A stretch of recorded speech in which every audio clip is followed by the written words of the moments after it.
di Akademi Militer Magelang pada Rabu pagi. Dalam video yang diterima Kompas TV, Saudara, Wapres Gibran tampak berdiri di hadapan para kepala daerah dan berbicara di podium. Kepala daerah peserta retret tampak menyimak penjelasan dari Gibran. Dalam pembekalan ini, Saudara, Wapres Gibran memberikan materi terkait dengan konsolidasi, sinkronisasi, dan juga akselerasi antara pemerintah daerah dan juga pemerintah pusat untuk menyukseskan program Astacita.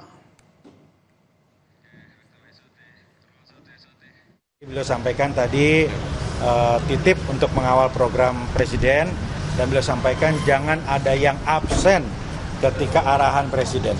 Semua diminta hadir ketika arahan Presiden dan betul-betul menitipkan agar semua mengawal Astacita. Secara khusus di bagian akhir, beliau sampaikan bahwa Indonesia ini masih tertinggal dalam hal produk halal.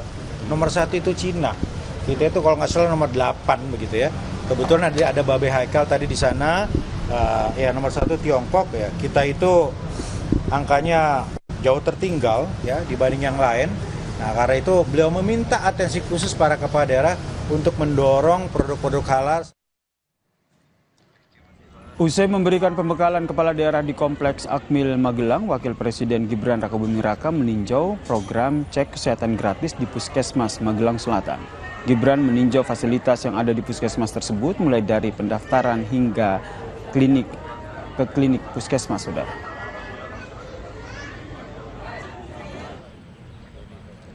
PDI Perjuangan merespons agenda Wakil Presiden Gibran Rakabuming Raka yang menjadi pemateri di retret Kepala Daerah Akademi Militer Magelang hari ini. Juru bicara PDI Perjuangan Ahmad Basara menyebut Ketua Umum PDIP Megawati Soekarnoputri telah menunjuk Gubernur Jakarta Pramono Anung sebagai koordinator kepala daerah dari PDIP. Pramono nantinya akan memberikan informasi terhadap tiap dinamika yang terjadi di retret Magelang. Perjuangan Ibu Megawati Soekarnoputri telah menugaskan secara khusus Gubernur Daerah Jakarta, Daerah Khusus Jakarta, Dr. Pramono Anung sebagai koordinator para kepala-kepala daerah dalam mengikuti kegiatan retret. Dr. Pramono Anung telah diberikan kewenangan untuk membaca dinamika yang terjadi di lapangan. Sehingga oleh karena itu penyesuaian itu akan dilakukan oleh Mas Pramono Anung dalam melaksanakan tugas sebagai koordinator. Dan kami harapkan seluruh kepala dan wakil kepala daerah mengikuti arahan yang akan diberikan oleh Dr. Pramono Anung.